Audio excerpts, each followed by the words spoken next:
Sud Radio Plus, midi 14h, Alexis Thiebaud, Claire Sergent, Le Cœur au Sud. Allez, bienvenue sur Sud Radio dans Le Cœur au Sud. Si vous nous rejoignez à l'instant, il est 13h14. Mardi prochain, à 20h50, M6 vous proposera un nouveau numéro du Grand Bêtisier de l'été. Aux commandes de cette soirée, Alex Good, qui pour la première fois vous emmènera dans les coulisses de vos émissions préférées. Alex Good qui est notre invité aujourd'hui sur Sud Radio. Bonjour Alex. Bonjour tout le monde. Il y a du monde, dis donc, chez toi. C'est bien, on est bien accueillis.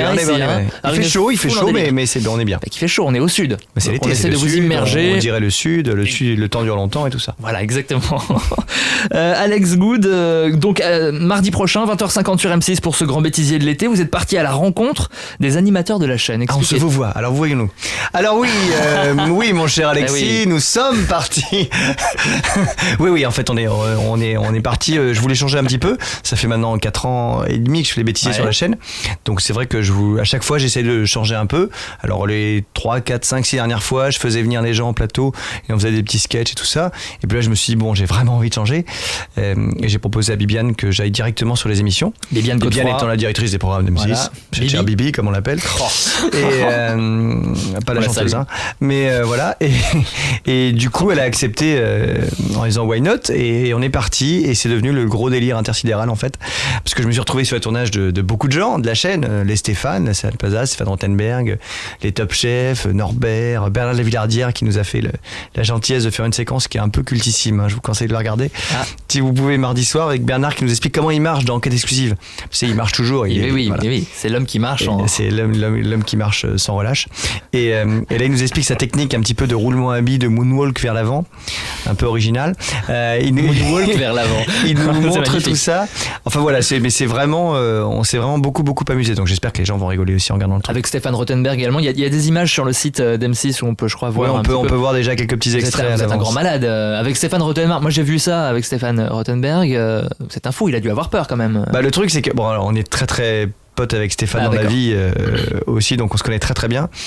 Et voilà, il n'était pas en train de faire Pékin Express, il avait fini le tournage, mais on a fait comme s'il était un tournage de Pékin Express, sauf qu'il faisait ses courses en fait, et que moi je débarque croyant que je suis dans Pékin, que je vais gagner l'étape et tout ça, et je fais un peu le foufou comme d'habitude, et c'est vrai qu'il y a une cascade. Il y a une cascade qui m'a coûté 3 hanches, enfin on en a que 2, et qui m'a coûté un petit peu de mon corps, mais voilà. Est-ce que du coup ça va être sous quelle forme? C'est-à-dire qu'à chaque fois que vous allez voir un animateur, il y aura le best-of de son émission? Alors pas forcément son émission complète, mais en tout cas il sera dans le best-of derrière. Ce sera pas que des images d'M6 donc? Ah non, mais pas toujours, tu sais, comme d'habitude. Le fait que nos émissions marchent très bien, je pense, parce que c'est vrai par exemple à Noël, on était premiers devant tout le monde pour le coup avec le bêtisier. Mais c'est vrai que les gens ont bien compris maintenant que les bêtisiers d'M6, on essayait vraiment de mettre que du neuf et beaucoup d'images neuves. On est les seuls à faire un bêtisier d'été, ce qui permet de récupérer les premières images de l'année. C'est pas 100% inédit?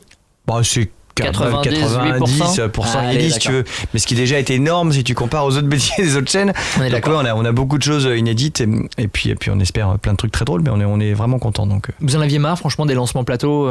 Non, c'est pas que j'en avais marre, c'est que si tu veux, au bout d'un moment j'ai fait en plateau avec Sandrine, je précise, Sansan, avec Sandrine, Bibi, Sansan, c'est Sandrine, très petit surnom, hein, ma copine qui est au théâtre en ce moment, elle est au théâtre du Temple, Sandrine, tous les soirs, avec Roland Pérez qui est notre avocat, donc autant te dire que c'est un peu bizarre de l'avoir sur scène avec l'avocat. Mais voilà, on peut être avocat et faire de la scène. Dans quelle pièce? Mais très très drôle. Écoute, alors le titre là comme ça tout de suite, j'y étais hier, hein, pourtant tu pourrais dire que je me rappelle du titre. Enfin j'y étais pas hier, j'étais mardi soir. Faites comme chez moi, je crois, quelque chose comme ça. Je crois que c'est Faites comme chez moi. Mais en tout cas elle est dedans, elle est éblouissante comme d'habitude.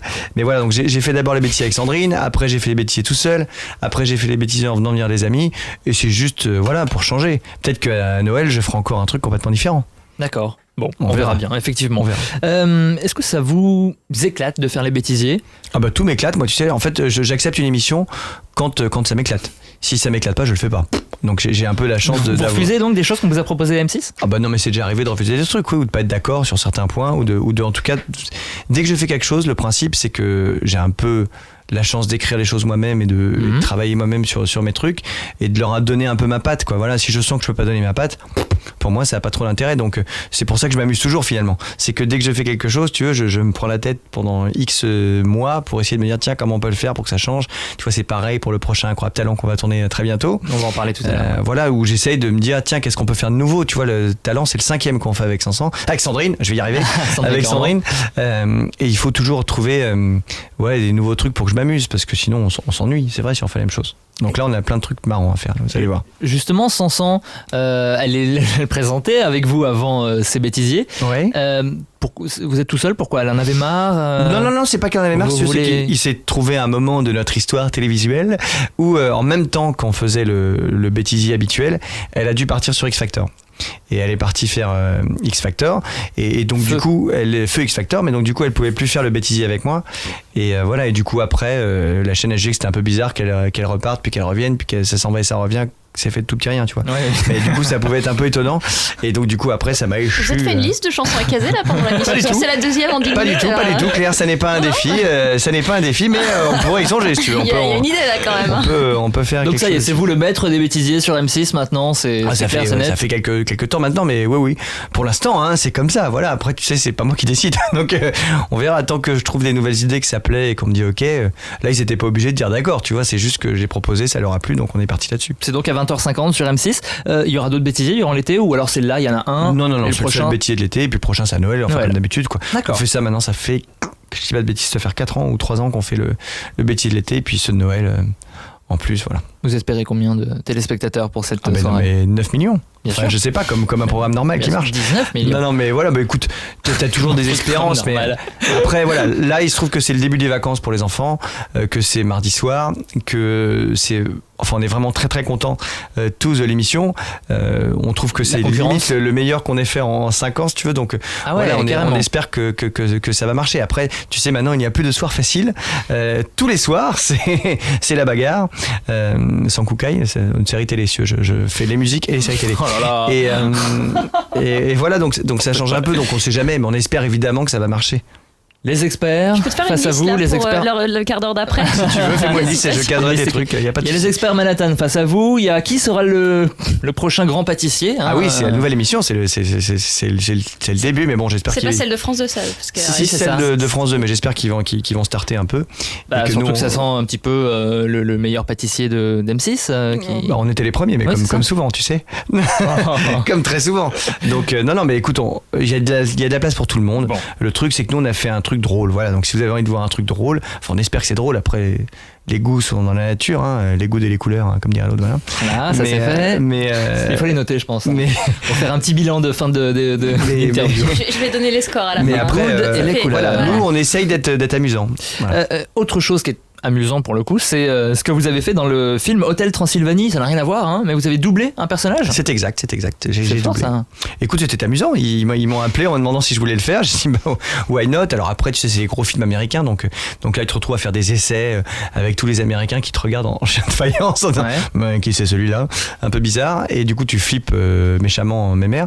Bon, tu le fais quand même. Et puis ils ont bien aimé. Donc du coup, après, on est parti là-dessus. Jonathan, c'est ça? Jonathan, ouais. Jonathan. Pardon, excusez-moi. Jonathan. Aux côtés de Virginie Efirage, on vous a vu notamment dans une petite vidéo. Aux côtés de Virginie, effectivement, qui fait Mavis, ma chérie. Le film vient juste de sortir en Blu-ray, en DVD. Ça cartonne d'ailleurs, comme ça avait cartonné au cinéma. Donc on est très content. Puis il y a une suite qui arrive. Donc vous ferez la suite? Ah bah a priori oui. Je pense que Jonathan sera dans la suite, et je pense qu'ils me demanderont de la faire. Ils étaient assez contents, on s'est bien amusés, donc on a passé des bons moments avec. Et vous, c'est quelque chose que vous aimez bien, ça, faire du doublage de dessin animé que vous pourriez refaire à l'avenir? Écoute, je pourrais le refaire dans vraiment pas très longtemps. Je peux pas en dire plus. Mais disons que ce matin j'étais en doublage, tu veux, donc voilà, ça va peut-être revenir bientôt. En doublage de cinéma? De dessin animé, voilà, on verra ce qui se passe. Voilà, bientôt, ça devrait. Voilà, je ne peux pas en parler pour l'instant, mais du coup, ça a bien plu, donc je vais peut-être devenir un spécialiste mondial du doublage. Du doublage, très bien, très bien. Voilà, mais ça m'amuse beaucoup, donc tant qu'il y a un truc qui t'amuse, je ne fais que les trucs qui m'amusent. J'ai une chance, pas possible. C'est un peu scandaleux. On va se retrouver dans un instant avec Alex Good pour des lectures incroyables, les venins de la cour. Eh bien oui, c'est. Mais Claire, mais tu lis ça la nuit. Non, mais c'est l'affaire des poisons de Louis XIV, non? Ça te dit rien? Ah bah, mais bien sûr que si. Bien sûr que si, comme un poison dans l'eau. Je m'en rappelle très très bien, Louis Je suis XIV. déjà à 5 en score là. T'es sûr, ça parle de Louis XIV? Bon, d'accord, allons-y. On va se retrouver dans un instant sur Sud Radio dans le cœur au sud avec Alex Good, notre invité que l'on retrouvera donc, je vous le rappelle, mardi prochain à 20h50 sur M6 dans le grand bêtisier de l'été. À tout de suite. Le cœur au sud. Alexis Thiebaud, Claire Sergent sur Sud Radio Plus. Et on est de retour sur Sud Radio dans le cœur au sud. Bienvenue si vous nous rejoignez à l'instant. Nous sommes avec Alex Good qui sera à 20h50 mardi prochain sur M6 pour présenter le grand bêtisier de l'été. Et puis on vous voit régulièrement dans quelques programmes d'M6 en tant que participant. Vous avez vu notamment ça m'arrive. Dans PK Express. Vous avez alors ça c'est un super souvenir. Hein. Ah non, oui, non. Vous avez fait mieux que... Vous avez pas fait pire, je dirais, que Willy Rovelli qu'on a vu vomir à l'écran. Non, mais vous avez. Mais tu sais, c'est pas facile, hein. Mais c'est bon. Moi, en l'occurrence, j'avais une épreuve de trek abominable comme Willy. Mais c'est vrai que c'était vraiment génial à faire. Vous ne referez plus. Ah bah si. Mais je lui ai dit, le lendemain. Enfin, déjà, je voulais pas partir en fait. J'ai même pour t'avouer un truc, j'étais tellement. Je me suis tellement dit mince, faut pas que je rentre. Je les ai suivis après aux Philippines, parce que c'était Corée du Sud, Philippines, le chemin. Je les ai suivis, je suis resté 10 jours là-bas en me disant bon, s'il y en a un qui vient pas, je peux récupérer la place. Sérieux ? Mais c'est génial à faire en fait. Je te jure, c'est incroyable. C'est physique quand même. Oui, mais tu t'en fous que ce soit physique. C'est juste qu'au bout de 5 minutes, t'es pris dans le truc et tu te dis mais mince, faut pas que je finisse dernier, je vais finir devant tout le monde, je vais tous vous éclater la tête. Quand tu passes avec une voiture, que t'as les autres, tu passes, tu te retrouves à avoir 3 ans et faire nananana. Donc t'as une espèce d'ambiance, t'es pris là-dedans, c'est la course infernale. Et moi j'adore la course, donc c'était vraiment génial. Donc j'ai dit que je le referais sans souci, mais même en entier s'il faut, quoi, parce que c'est limite frustrant, tu vois, d'y aller. Juste comme ça pour une étape. Ouais. Donc, il y avait eu une édition avec des personnalités. Oui, à l'époque, Sandrine l'avait fait avec Stéphane Plaza. Voilà. Et donc vous pourriez partir comme ça un mois parcourir. Ah oui, il n'y a pas de souci. Hein, j'ai tellement aimé le truc qu'il me demande demain de le faire, je le refais. Et vous avez aussi été commis de cuisine de notre camarade Yoni dans Top Chef. Avec beaucoup plus de succès, je dois le dire. C'est-à-dire on a gagné, on avait gagné l'épreuve. Ah bah c'était grâce à Yoni, oui, je suis une quiche en cuisine, ce qui tombe bien. Mais non, mais effectivement, heureusement que Yoni était là. Il m'a tout guidé. C'était de la cervelle, je crois. C'était complètement dégueulasse. Oui, non, c'est immangeable. Enfin, je ne sais pas qui mange ça, mais je mangeais ça quand j'étais petit. C'est ça qui est bizarre. Tu vois, j'avais un espèce de pseudo souvenir de c'est bon et tout. C'est dégueulasse. En fait, c'est pas bon. Et puis t'avais Mac les Geeks qui mangeait ça comme ça cru, tu vois, à main nue. C'était Mac qui est aussi dans le bêtisier d'ailleurs. On n'est pas allé sur le plateau de E égale M6. Ouais. Mais on a fait un truc sur la téléportation pour qu'il nous explique, et du coup c'est lui qui s'est téléporté sur notre plateau. Il vous explique la téléportation. Oui, enfin il n'y arrive pas, hein, mais voilà. Merci de préciser. Max, c'est un peu le doc de la chaîne, quoi. C'est ça. Ah bah c'est ce qui est absolument. Il a les lunettes d'ailleurs, juste la coiffure. Alors, il a vraiment une lunettes. Tout ce qui est génial avec lui, c'est qu'il est pareil dans la vie qu'à la télé. Ouais, donc c'est formidable. D'ailleurs, si vous avez vu le Pékin Express où il était venu, et tout le monde fait la course, il dit regardez ce magnifique volcan, ces strates, ces machins et tous les œufs, mais bouge ton cul. Non mais c'est magnifique, admirez cette pierre de taille. Il est complètement, il est vraiment pareil dans la vie, quoi. Et je l'ai vu avec ses enfants, il est pareil avec ses enfants, donc c'est génial, quoi. On a eu le plaisir de le recevoir aussi dans cette émission, et il est effectivement. Non, mais c'est formidable. T'as envie de l'avoir tous les jours à côté de toi, tu vois. C'est comme j'ai un de mes meilleurs amis qui est Franck Ferrand, qui est le plus grand historien français, qui est sur France Télévisions, France 3 et sur la radio, une autre radio concurrente à l'autre, le midi, voilà, je vais pas dire en plus. Non, c'est bon, merci. Et qui pareil, quand il est dans la vie avec toi, il t'explique, il est venu en vacances à Las Vegas l'année dernière avec nous, et il nous expliquait tout sur tout, quoi. Et connaître des gens comme ça, c'est franchement génial. C'est enrichissant. C'est très enrichissant. 60 secondes chrono, l'émission que M6 vous avez confiée, ça en est où? Écoute, ça revient sur Sister, mais c'est des rediffs, voilà. Ça va revenir sur M6? Je ne pense pas, non, je ne pense pas. Écoute, peut-être, faut jamais dire jamais. Pourquoi vous ne pensez pas? Parce que ça a très bien marché l'été dernier et beaucoup moins marché en hiver. Bon, ce qui était un petit peu logique, pourquoi pas, mais on a tenté le coup, tu vois, et le coup a pas été payant, donc voilà, ce sont des choses qui arrivent, et puis il y a plein de programmes qui arrivent, donc tu peux pas toujours lancer les nouveautés. Vous avez une idée de pourquoi ça n'a pas fonctionné? Non, mais tu te dis que l'été ça correspond vachement à un truc où tiens, pourquoi pas, je vais regarder les petits défis qu'il y a à l'écran, et je vais essayer de les refaire en camping. Voilà, l'hiver quand il fait moins 15 dehors, tu te dis pas tiens, je vais aller courir avec mon cerf-volant. Donc c'est peut-être une des raisons, même si le programme était super convivial et super sympa, peut-être que l'hiver, et c'était vraiment un hiver horrible, qui continue d'ailleurs un petit peu, mais c'est vrai que voilà, c'était très dur. Et je sais pas si les gens avaient envie de s'activer un petit peu vu le temps qu'ils faisaient dehors, quoi. Est-ce que ça aurait pas été plus payant en quotidienne? Mais on sait pas, tu vois.